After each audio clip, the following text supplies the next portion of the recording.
It was almost midnight when a single father heard a knock at his door. On his porch stood a young woman soaked from the rain, clutching a small bag and begging for a place to sleep.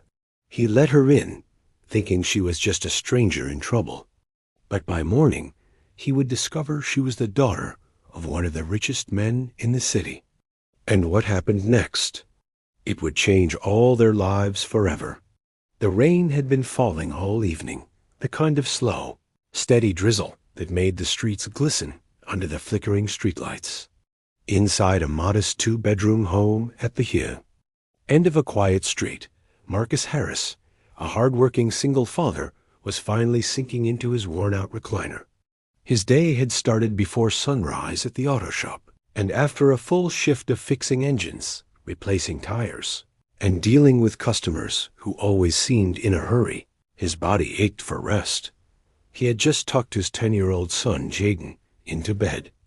Jaden, full of questions as always, had tried to stall bedtime with another story request. Marcus promised they'd read 2 chapters tomorrow instead, kissed his forehead, and left the boy to drift off. Just as Marcus grabbed the remote and reached for his cold cup of coffee, he heard a knock at the door. Not loud, but sharp enough to make him freeze. He glanced at the clock. 11:48 p.m. Nobody visited this late. For a moment, he wondered if he had imagined it. But then came another knock, a little quicker this time, almost urgent.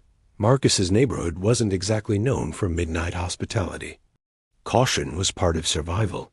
He walked to the window first, parting the curtain just enough to peek outside. There, illuminated by the porch light, stood a young woman. She was soaked from head to toe, strands of wet hair clinging to her face. She clutched a small handbag against her chest, as if it were the only thing she owned. Marcus opened the door, halfway, keeping his hand firm on the frame. "Can I help you?" he asked, his voice cautious. The girl's lips trembled. Her voice was soft, but edged with desperation. "Please, I don't mean to bother you, but I just need somewhere to stay for tonight. I'll be gone by morning, I promise." Marcus looked her over. No umbrella, shoes wet through, eyes red not just from the rain, but maybe from tears. He hesitated. Every instinct told him to be careful.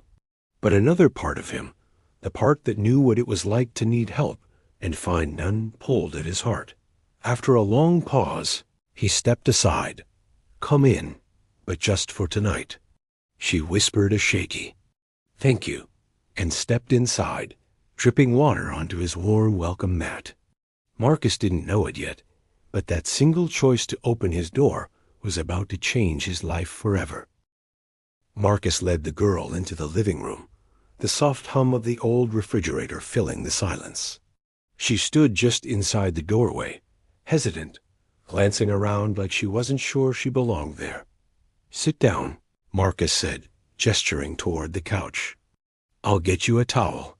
When he returned, she was still standing, clutching her small handbag. She accepted the towel with a polite "thanks" and started drying her hair, though her hands trembled slightly. "You eaten anything tonight?" Marcus asked. She hesitated, then shook her head. He opened the fridge and pulled out a plate of leftover fried chicken and cornbread from dinner. A quick minute in the microwave, and the warm scent filled the room. He handed her the plate and a fork, noticing how quickly she took the first bite, like she hadn't eaten all day. In between bites, she offered her name, Emily, no last name. No mention of family. Marcus didn't pry.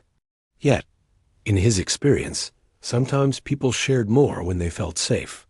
From the hallway, Jaden's voice piped up. "Dad? Who's that?" Marcus turned toward his son's curious eyes peeking from his bedroom. "A guest for the night, Jay. Go back to bed." Jaden's eyebrows shot up, but he obeyed, though Marcus knew he'd be bursting with questions in the morning. Back in the living room, Emily kept her eyes on the plate, speaking softly. "You didn't have to open the door. Most people wouldn't." "Have," Marcus shrugged. Sometimes people just need a hand. Doesn't cost me anything to help. But inside, he was uneasy. She had no jacket, no clear explanation, and that bag looked too small to hold much of anything. When she finished eating, Marcus set up a blanket and pillow on the couch.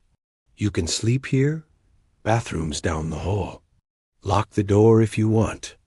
Emily gave a faint smile, the kind people give when they're grateful, but still guarding something deep inside. Marcus turned off the light and headed to his own room, but his mind kept racing. Who was she really? Why was she out in the rain? So late? One thing was certain. There was more to Emily's story than she was letting on.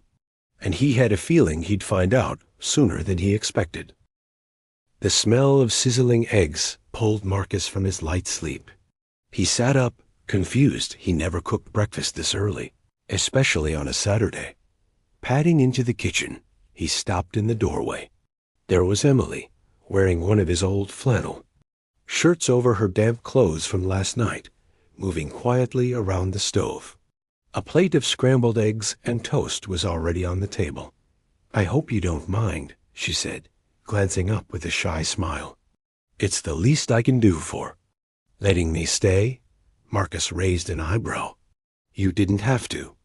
"I wanted to," she replied simply. "Over breakfast."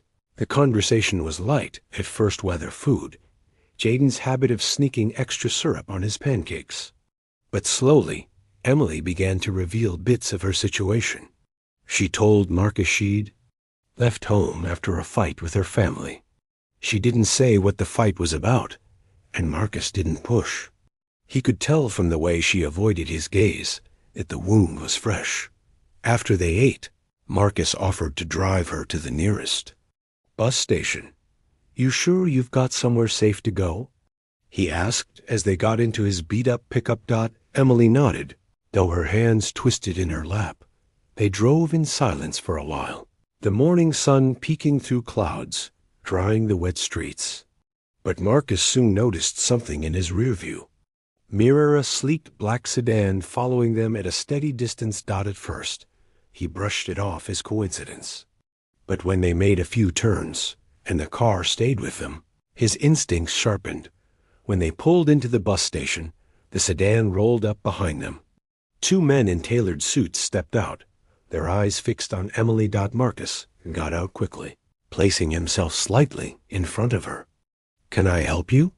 he asked firmly. One of the men held up a hand, speaking with surprising politeness. "We're here for Miss Kensington. Her father has been very worried." Marcus turned to Emily, shocked. "Kensington? As in?" "The Kensington." "Family?" Emily's shoulders slumped, her voice almost a whisper. "I guess I should tell you. My dad's a millionaire. But last night, I just needed someone to treat me like a person, not a name." Marcus stood frozen for a moment, still processing what he'd just heard. Emily Kensington. That name wasn't just familiar. It was practically a brand in Atlanta. The Kensington family owned skyscrapers, luxury hotels, and more land than Marcus could imagine. The two suited men spoke again. "Sir, Mr. Kensington would like to meet you personally and thank you for looking after his daughter." Emily looked at Marcus with pleading eyes. "Please, come with me. I want him to know what you did for me." Against his better judgment, Marcus agreed. He followed their car through winding streets until the modest houses gave way to gated neighborhoods, and then to a massive iron gate, guarded by security. It swung open slowly, revealing a long driveway lined with perfectly trimmed hedges and fountains that sparkled in the sunlight. Marcus parked behind the black sedan and stepped out, feeling slightly out of place in his worn jeans and oil-stained work boots. Jaden, who had insisted on coming, gripped his father's hand, eyes wide in amazement. Inside the mansion, the ceiling soared high, marble floors gleamed, and every wall seemed to hold a priceless painting. Then came Richard Kensington, tall, broad-shouldered, his silver hair perfectly combed, his presence commanding yet warm. He walked straight to Marcus and extended his hand. "Mr. Harris, I owe you more than I can say. In a world where people often help expecting something in return, you acted out of pure kindness. You protected my daughter when she was vulnerable." Marcus shook his hand firmly. "She needed a safe place. That's all there was to it." Emily stood beside her father, smiling in a way that made her look younger, almost like a child again. "Dad, Marcus didn't know who I was. He didn't care. He just cared." Richard's expression softened. "That says everything about your character." He reached into his jacket and pulled out a checkbook. "Please, let me offer you something as a token of my gratitude." But Marcus shook his head. "I didn't do it for money." Richard studied him for a moment, and nodded. "Then perhaps we can find another way to repay your kindness." What Marcus didn't know was that this meeting would spark a connection that neither he nor Emily would ever forget. After leaving the Kensington estate that day, Marcus went right back to his normal life, working long hours at the auto shop, cooking simple dinners for Jaden, and making sure bills were paid on time. He figured that was the end of the strange but memorable chapter. Emily would return to her wealthy life, and he would return to his quiet routine. But a week later, a large delivery truck rumbled up outside his modest home. Marcus stepped outside, confused.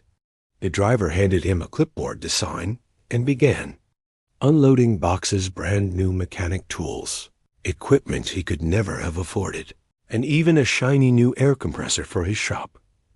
Taped to one of the boxes was a handwritten note, greater than from Emily, "For the man who reminded me that kindness still exists." Marcus stood there for a moment, speechless. He knew Emily hadn't done this out of pity. This was her way of saying thank you. A few days later, she showed up in person, dressed simply in jeans and sneakers. "Thought I'd check on my favorite mechanic," she said with a grin. From then on, Emily became a regular part of their lives. She'd drop by after volunteering at a nearby shelter, help Jaden with his science projects, and even join them for weekend cookouts.